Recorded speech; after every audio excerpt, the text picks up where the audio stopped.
që kanë mbetur vetëm duke pritur fëmijët rrugët e Europës. Ne jemi qytetari, ne jemi shoqëria, ne jemi Shqipëria. Bravo! E ndërkohë, ju jeni vetëm pushtetar të përkohshëm. Sot, dua t'ju drejtohem veçanërisht të rinjve.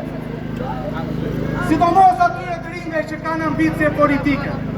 Mos keni turp me ambicia juaj. Përkundrazi, ushqejeni.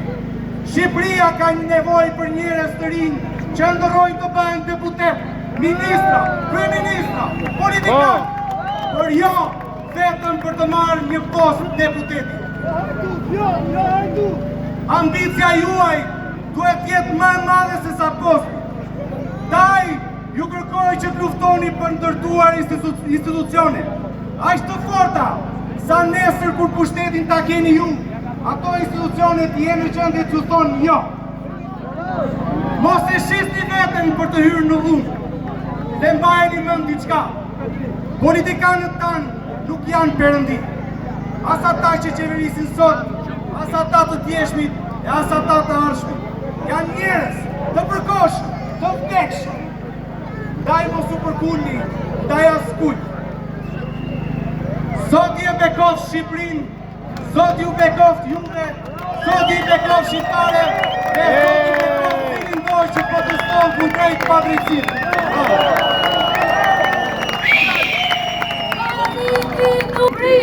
Parini nuk ka Shqipëri! Parini ka Shqipëri! Parini nuk ka Shqipëri!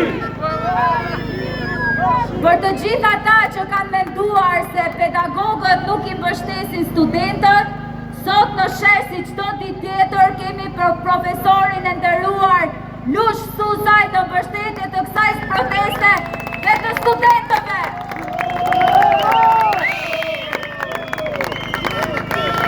Faleminderit të nderuar pjesëmarrës.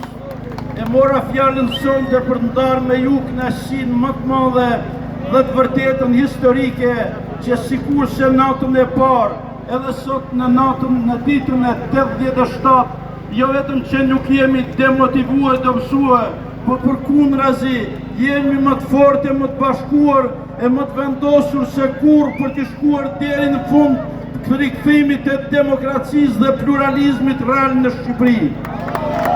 E me këtë rast i bëj thirrje të gjithë shqiptarëve kudo që janë, e në mënyrë të veçantë qytetarisë Tiranës, e sidomos tiransve autokton, që pini në sheshët e lirisë, se çdo grimcë e kësaj toke ka emrin tuaj, gjakun tuaj, mundin tuaj dhe historinë tuaj, dhe mos ta turprojmë as mundin, as gjakun, as historinë. Dhe pini në shesh, sepse kjo është protesta, jo proteste partive, jo proteste partive që dolën nga mitra për gjakur e partisë për zyrat që kjo ndërtesa këtu përballë, por është protesta e çdo shqiptari në zemrën e cilit është Shqipëria, e çdo shqiptari që